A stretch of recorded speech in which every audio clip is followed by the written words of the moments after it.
Hello everybody, this is Pascal from Achromatic Chess. I'm going to play another rapid game today. I'm doing quite well playing the Danish and the Caro-Kann.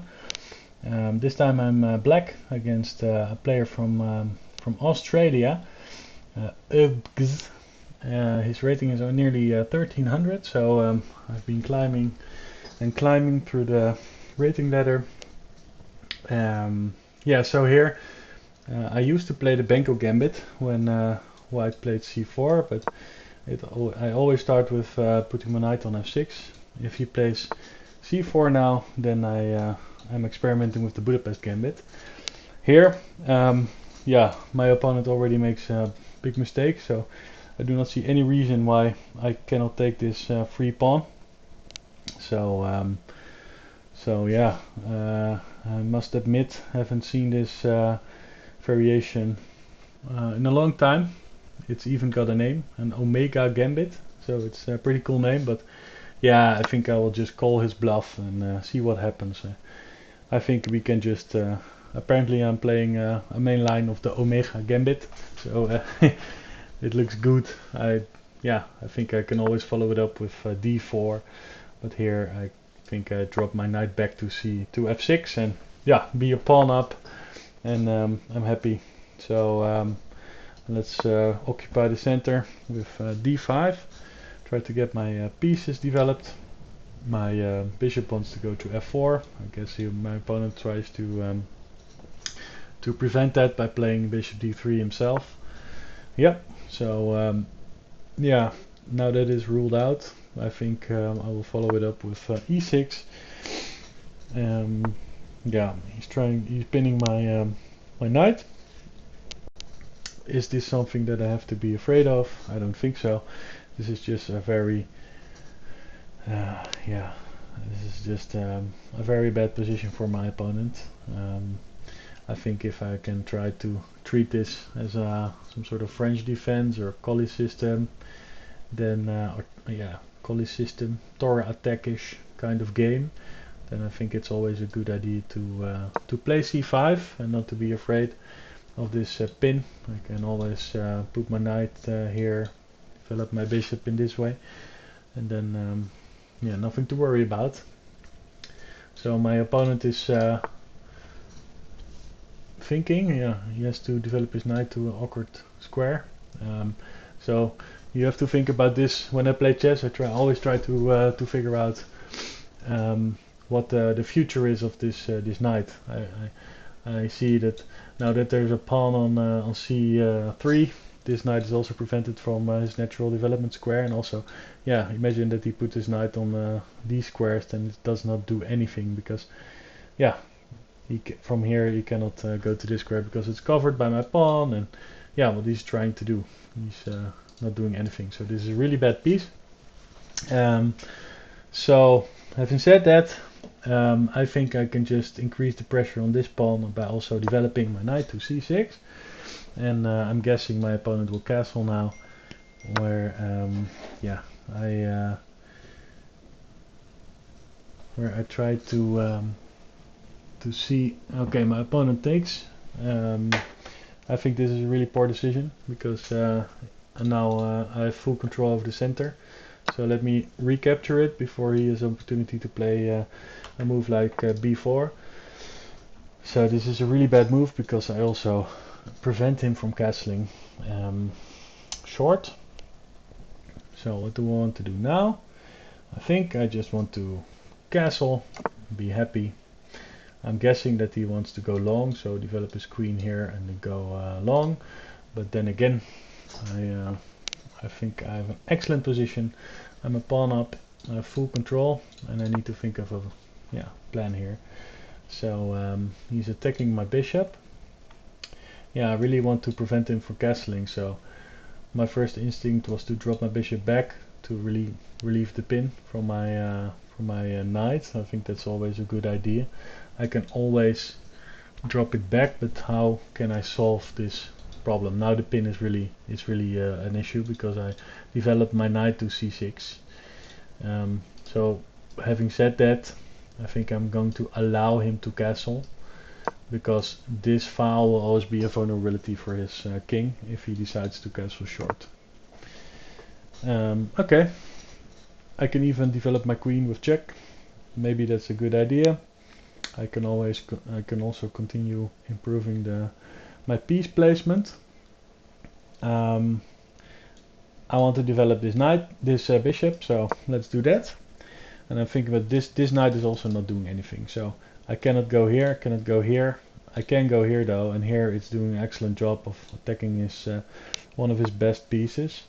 And I think now would be a good idea to do that. I have to be a bit worried about this pin. If he trades here and I recapture, then he has opportunity to grab this pawn. So so yeah, why not kick his bishop away and prevent him from taking my pawn with check. So yeah, he trades. I'm happy to capture. I need to capture it back, of course. And now, because my pawns are all wide squares, this bishop is not doing that much. So here my opponent plays this move, which I do not get at all. I need to do two things. I need to connect my rooks, and also I need to improve the placement of my queen, and also need to do something about this knight, because this is not doing anything at the moment. I can see that if I go here, I threaten to win his bishop, and then I have this excellent outpost on c4 if I'd like to, but then if he chops it off, then I give him access to this square. So if I move this knight, I'm giving him access to this square. So I will start by moving my queen here with check. This forces him to go there, I think, or maybe block it with a piece, but this is okay. And now I will bring my rook to c8, because now if he goes here, then I can chop it off, because there are some tactics. With my rook is eyeballing his queen down this file, so you need to always make a mental note that if this pawn is fixed because of this pin. So he tries to get rid of my active piece. Of course, I'm not going to allow him to ruin my pawn structure on the king side. So I'm going to drop my bishop back. I can go here. I think this is a natural square. The only downside is that I cannot move my knight here, and now he has some more control over the d4 square. But yeah, I think this is good. This is fine for me. He plays f4. Yeah, so now I can, like I said, because this pawn is fixed, I can move my knight here. And this is, I think it's a nice move, because it forks both pieces, and this is, oh, I pre-moved that. I didn't want to do that, but turned out turned out fine. So he moved this piece, so I think he's going to take it back. And then, yeah, I can do several things. Let's see. Let's play. So what's going on here? If he does this, I can always take back with my pawn, I think. Yeah, can even consider taking here, because if he does this, then I think that's actually a good idea. I can always play this and point my bishop towards his king. I think this is a good move. Why not? Let's do it. I always open up. I also open up this this row for my queen to shift to the king side. So he's threatening checkmate. That's a thing to keep an eye out for.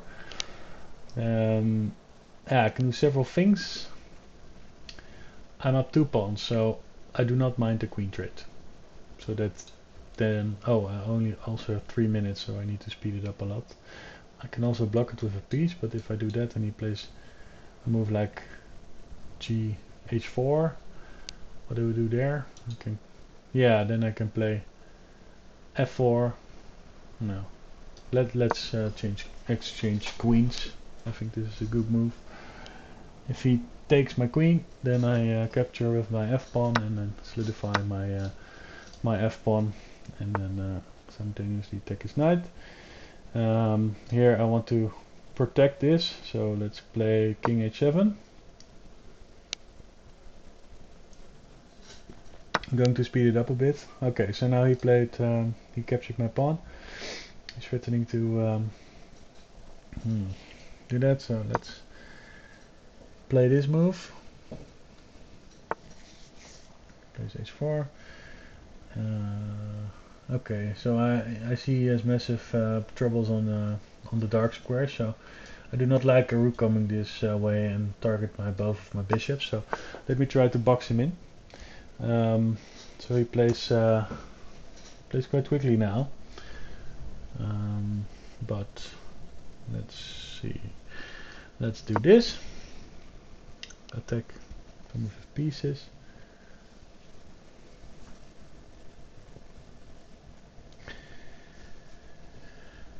I guess he wants a rook lift, so if he wants to do that, then I can always play f4 to protect my bishop. If he moves his knight,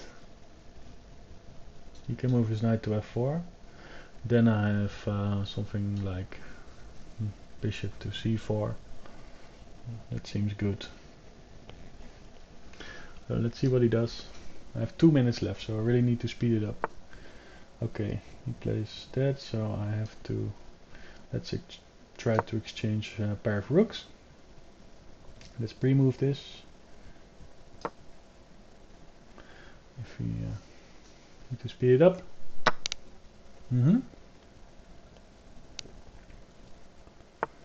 Yeah, so let's attack him. He was attacking my bishop.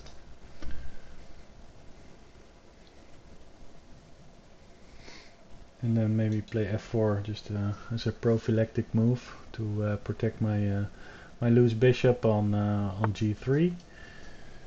Yeah, play f4. And I always have stuff like this, and then threatening checkmate on the back rank, so he has to be careful here, I think.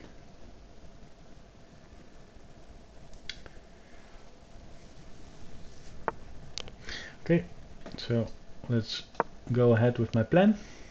Play rook e8. I think he cannot move his his knight due to the incoming checkmate. So this seems like it's over for my opponent. Yeah, this was a nice game. A bit of a weird opening. I never seen this Omega Gambit before, but so what to do now? I can win a pawn by just capturing it. I can also move it. Also go back, because then I keep the threat of checkmate alive. So let's do that. So then he can still not move his knight, and this square is covered. So that if he blocks the checkmate with his rook, then I can take it with my rook. If my rook ends up here, then it's still checkmate. So I think he's going to lose a full piece here. And then so that's cool. So now my opponent is thinking how to get out of this trouble. I'm guessing that maybe he wants to block this diagonal for my bishop, but still he's going to lose this knight. I cannot see any move for him. My king is super safe. Yeah, so let's grab it. Oh, now he can grab that, but then I can grab here, and then he takes it.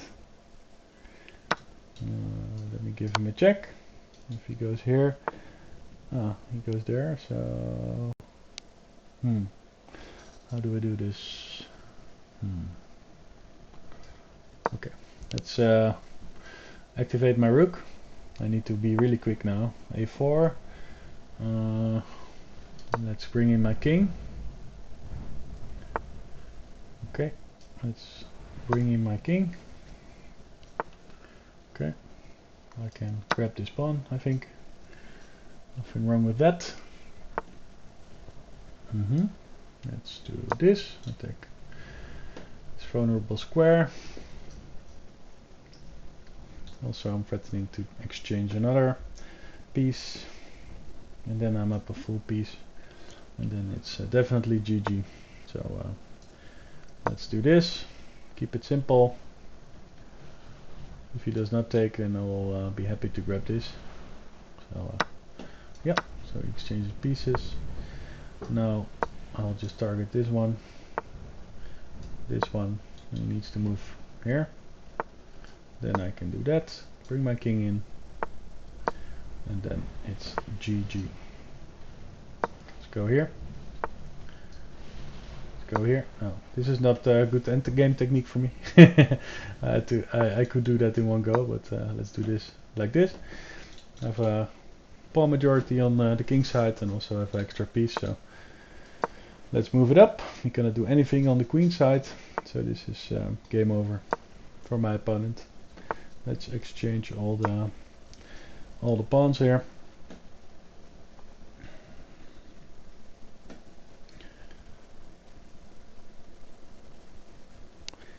So this is easy, even with 1 minute left. I'm going to take with the king, and then play g5.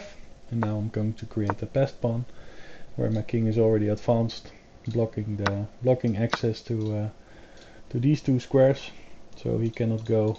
He needs to go that way, and he's way too slow. So that's GG. My opponent resigned. So this was a really nice game. So let's check the opening again. Play d4. I wanted to play a Budapest gambit. So after c5, I wanted to play this, and this is called the Budapest gambit. I really like it. A lot of tricks in the opening as well. But my opponent played something completely strange. He gambited a pawn of his own, and then I just moved back. He created a weakness around his king. This square is super weak. So I was up a clear pawn here, a full pawn, and then he created a pin, which does not do anything, I think. Then he had to develop his pieces to awkward squares. I kept putting pressure, increasing the pressure on the center, and then brought my king to safety. Put my bishop back because I thought it was good to. This line was already open, so it's okay. Yeah, I think here there were no troubles at all. Yeah, I played this to create some tactics, and here it paid out because I could take it and then exchange queens, and there it was just easy. Yeah, here it was a bit awkward for me. I was really, I thought if he could get his rook here and move his knight, and I had some problems there, but turned out to be not that scary. So exchange pair of rooks, play f4. Yeah, easy. Okay, well, thanks everybody for watching. Please leave your comments in below, and yeah, as always, give me some tips. And if you like my videos, please consider subscribing, and I hope to see you next time. Bye.